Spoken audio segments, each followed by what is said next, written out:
तेरा बहुत कुछ सीखना है। कमर कसनी अभी बाकी है, मुट्ठी भींचना है। अभी आगाज है तेरा, बहुत कुछ सीखना है। कमर कसनी अभी बाकी है, मुट्ठी भींचना है। भले हालात हो कैसे भी बस ये सोच ले तू, यही है जिद यही है रार, बस अब जीतना है। लिखूंगा खुद नई तकदीर अपने हाथ से मैं, रगों में खून के संग इस जुनू को घोल के रख। कसौटी वक्त की है, हौसलों को तोल के रख। जोड़ना है तुझे ऊंचा, परों को खोल के रख। कसौटी वक्त की है, हौसलों को तोल के रख। जोड़ना है तुझे ऊंचा, परों को खोल के रख।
Hello, my name is Prabjot. Today I'm going to participate in Glam Guidance Mrs. Universe 2022, and the makeup is done by Komal. She's from UK International Beauty School, and she's very polite, very humble.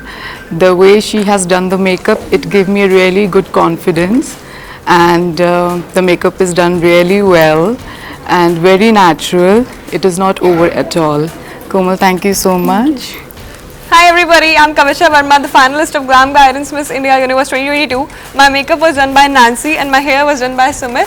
They both have done an amazing job. They are the students of UK International Beauty School. Thank you. Hello everyone, my name is Dipya Jain, and my makeup and hair is done by these artists from UK International Beauty School. I'm really very satisfied with the way they have done my makeup. My hair looks good. The one thing that I would like to tell you about them is their patience level is awesome. They took care of every single detail, and whatever I told them, they took care of everything, and it just came out so awesome. Thank you so much. Thank you so much. Thank you. Hello everyone, my name is Prabjot, and this is Komal Chauhan. She's from UK International Beauty School. As you can see, I'm wearing lehenga, and this makeup is done by Komal Chauhan. And you can see there are many colors in my lehenga. So the way she figured out about my makeup, my eyeshadow color, my lipstick color, it is actually going on with my lehenga. So whatever she has done, it is perfectly fine. Plus, she can give you more and more suggestions also. And by nature, she is very humble, polite, and the best part is patience level बहुत ज़्यादा है उनमें. So you can just ask her whatever you want to do. You can just ask her; she will do it for you. So try her. Thank you.